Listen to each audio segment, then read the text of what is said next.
Hello friends, स्वागत है आपका आपके अपने लीगल चैनल में। मैं हूं एडवोकेट सनी शर्मा। दोस्तों, आज की इस वीडियो में आपको मेंटेनेंस केस को लेकर के मैं 6 चीजें बताऊंगा। वो ऐसी 6 चीजें हैं, अगर आप मेंटेनेंस केस को प्लेन लड़ते हैं तो उससे कई ज्यादा बेहतर है। कहने का मतलब, आपके ऊपर एक मेंटेनेंस केस आया, सोची होती है मेंटेनेंस तो लगी जाएगा, लड़की कुछ नहीं कमाती, तो पति अपनी तरफ से कुछ स्टेप्स ही नहीं लेता और सिंपल केस को लड़ता है, अपना रिप्लाई फाइल करता है, मेंटेनेंस बन जाता है, फिर उसको देता रहता है या एरियर में परेशान होता रहता है। तो इस प्रकार से ना लड़के आपके पास बीच के जो रास्ते होते हैं, जो ट्रिक्स बहुत से लोगों को पता ही नहीं है, वो आज के इस वीडियो में मैं आपको बताऊंगा, जिनको अपना करके आप मेंटेनेंस केस में बहुत लाभ पा सकते हैं भिन्न भिन्न तरीके से। तो उस पर एक एक करके हम लोग चर्चा करते हैं। अब दोस्तों, मेंटेनेंस का केस चाहे पत्नी ने किसी भी एक्ट में फाइल किया है, डीवी एक्ट में 144 बीएनएसएस कराए, 24 एचएमए कराए या कुछ और, हर जगह ये चीजें लागू होंगी जो मैं आज के इस वीडियो में आपको बताने वाला हूं। अब मानते हैं कि पत्नी ने मेंटेनेंस का केस फाइल कर दिया है, उसके साथ एक इंटरिम मेंटेनेंस का एप्लीकेशन लगा दिया है। अब एक तरीका तो है कि आप सिंपल उसके केस का रिप्लाई कर दो और इंटरिम एप्लीकेशन का रिप्लाई कर दो, कोर्ट अगली डेट पे आपको बोल देगा अपना एफिडेविट दो। ऐसे आपको नहीं चलना है। आपको कैसे चलना है? देखो, इंटरिम तक थोड़ा सा अगर आप टाइम लेके चलेंगे तो आपके लिए फायदा रहेगा, क्योंकि ऐसे में बहुत से मामले हमने ऐसे देखे जहां लड़की वैसे ही फ्रस्ट्रेट हो जाती है कि 6 महीने हो गए मेरा मेंटेनेंस नहीं बना, और उस फ्रस्ट्रेशन में कई बार आपका सेटलमेंट भी हो जाता है। कई बार 1 साल हो गया, मेंटेनेंस नहीं बना, उसी फ्रस्ट्रेशन में आपका सेटलमेंट हो जाता है। ऐसे कई सारे मामले आए हैं हमारे पास। रिसेंट भी अभी एक मामला ऐसा ही हमारा सेटल हुआ है। तो इस चीज को भी आपको ध्यान में रखना है। तो अब आप क्या कर सकते हैं? एक तो आप शुरुआत में जितनी डेट्स ले सकते हैं लीजिए अपने एडवोकेट के थ्रू। अपियर नहीं हुआ आप, आपके एडवोकेट साहब आपके बिहाफ पर अपियर हो गए, ये बिल्कुल लीगल तरीका है, इसमें कुछ भी इलीगल नहीं है।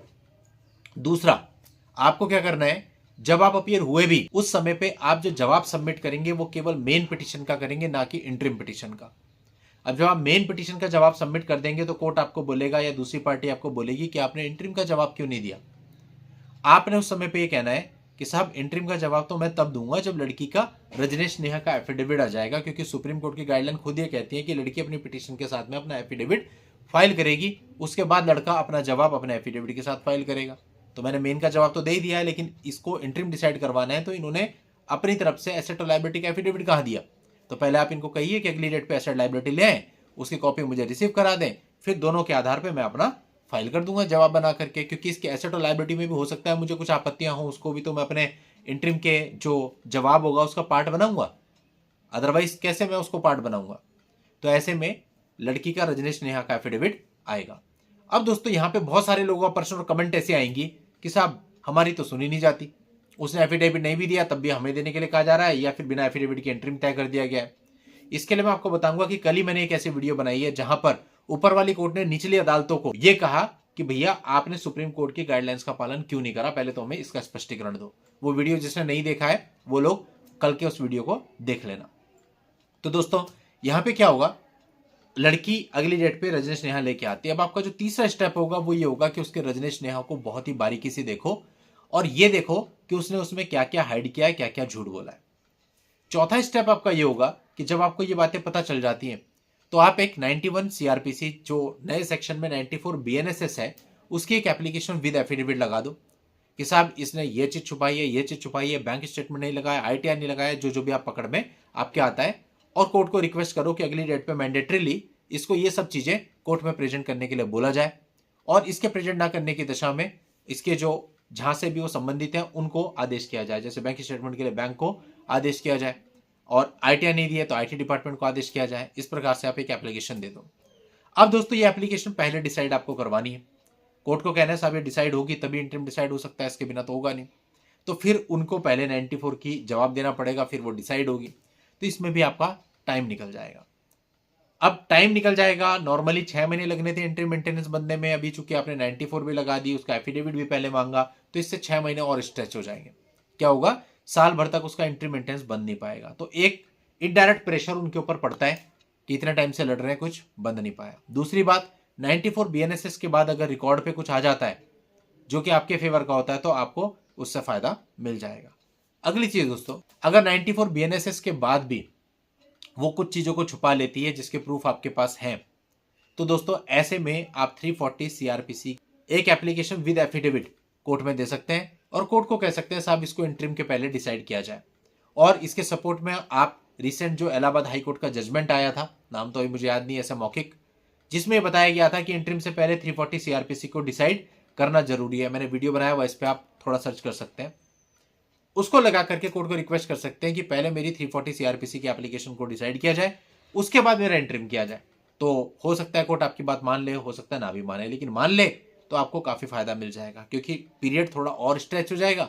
और 340 सीआरपीसी में अगर आपके पास कुछ अच्छा है तो वो आपके फेवर में आ गया तो वो और अच्छा हो जाएगा। अब दोस्तों बात यहां तक पहुंच गई। अभी 340 डिसाइड होता है नहीं होता, उसके बाद मामला इंटरिम पर आ जाता है कि आप इंटरिम के आर्ग्यूमेंट करो। अब नेक्स्ट स्टेप जो आपको लेना है वो स्टेप ये होगा कि इंटरिम के आर्ग्यूमेंट हमेशा आपको रिटर्न में देने हैं। कभी भी वर्बल आर्ग्यूमेंट इंटरिम के टाइम पे मत करो, क्योंकि इंटरिम के टाइम पे जो कोर्ट्स होती हैं वो बहुत ज्यादा नहीं सुनती हैं, बहुत लिमिटेड सुनती हैं और ऑर्डर कर देती हैं। ऐसे में अगर आपको ऑर्डर को चैलेंज करना पड़ा तो ऊपर वाली कोर्ट में जाना पड़ेगा और रिकॉर्ड पे कुछ भी होगा नहीं अगर आपने वर्बल आर्ग्यूमेंट किए हैं। तो आपको हमेशा रिटर्न आर्ग्यूमेंट देने हैं इंटरिम के टाइम पे। साहब ये मेरी तरफ से रिटर्न आर्ग्यूमेंट है। 4-5 लाइन के आर्ग्यूमेंट होंगे, ये नहीं कि उसमें पूरी कहानी आपने जड़ दी। इंटरिम के टाइम पे केवल फाइनेंस पे बात करो, उसकी जॉब पे बात करो, अपनी जॉब पे बात करो, अपनी लाइबिलिटी पे बात करो, एसेट लाइबिलिटी पे जो एफिडेविट जाता है उस पर बात करो। यानी लिमिटेड आर्ग्यूमेंट से आपको बना के देने हैं जो कि उस फ्रेम में आ जाए जो कि इंटरिम के लिए होने चाहिए। नहीं कि पूरा केस वो तब गई थी, अब गई थी, इस तारीख को ये किया, उस तारीख को वो किया, वो सब नहीं आना चाहिए इंटरिम के आर्ग्यूमेंट में। इंटरिम के आर्ग्यूमेंट बहुत ही लिमिटेड होते हैं, 2 पेज में आर्ग्यूमेंट हो जाते हैं, बट टू द पॉइंट होते हैं कि कोर्ट देखे और एक बार देखने पे उसको पता चल जाए कि क्या है, और ऊपर वाली कोर्ट में अगर आप चैलेंज करते हैं तो वहां पे वो आपके काम आ जाए। ये पर्पज होता है रिटर्न आर्ग्यूमेंट का। अब दोस्तों रिटर्न आर्ग्यूमेंट जब आप दे देंगे, अब इंटरिम का ऑर्डर होगा। अब इंटरिम के ऑर्डर के बाद आपने क्या करना है, इनिशियली आप पेमेंट मत करो। उसका कारण है क्योंकि ऑलरेडी 1-1.5 साल 6 महीने बीत चुके हैं जब तक ऑर्डर हुआ। अब इसके बाद क्या होता है, लड़की को तब तो ऑर्डर हो गया तो मुझे पूरा पैसा मिल जाएगा, बट जब वो भी रूटीन में नहीं मिलता फिर वो कोर्ट में एक एग्जीक्यूशन का एप्लीकेशन लगाता है। एट द एंड आपको पैसे देने हैं, वो आपकी लाइबिलिटी भी है और आपके ऊपर अगर कोई रीजनेबल बना है वो आपको देना है, उसमें कोई परहेज नहीं। आजकल आपने देखा होगा 90% फॉल्स केसेज ही आ रहे हैं। तो ऐसे में सामने वाले को कम से कम ये रियलाइज तो हो कि कोर्ट के अंदर जाकर के ये सब चीजें करके इतना आसान नहीं होता पैसे लेना। अब दोस्तों जब ऑर्डर हो भी जाता है इसके बाद लड़की एग्जीक्यूशन डालेगी अपने एरियर को लेने के लिए, फिर एग्जीक्यूशन में भी तमाम टाइम लगता है। अभी रिसेंट मैंने एक जजमेंट पे वीडियो बनाया था कली डीवी एक्ट के, वहां पे एक लड़की ने 2018 में केस डाला था और 2025 तक उसे 1 रुपया भी नहीं मिल पाया। आप सोचिए स्थिति। तो ऐसे में क्यों लड़ा जाए इस लड़ाई को, ये कहीं ना कहीं अगर कोई समझदार व्यक्ति होगा तो उसके समझ में आएगा। और मैं कहता हूं कि चलो सबके तो नहीं आएगा, पर 100 में से 90 लोगों के भी समझ में अगर ये आ जाता है जजमेंट को देख के इन सब चीजों को लेकर के कोई फायदा नहीं है, तो उसका फायदा बहुत सारी फैमिलीज को मिलेगा और चीजें खत्म हो जाएंगी। तो पर्पज हमारा यही होता है कि भैया या तो लोगों का रिकनसाइल हो जाए, और रिकनसाइल नहीं हो सकता तो पार्टी जिसके लिए तैयार नहीं है तो म्यूचुअली आराम से अलग हो जाए।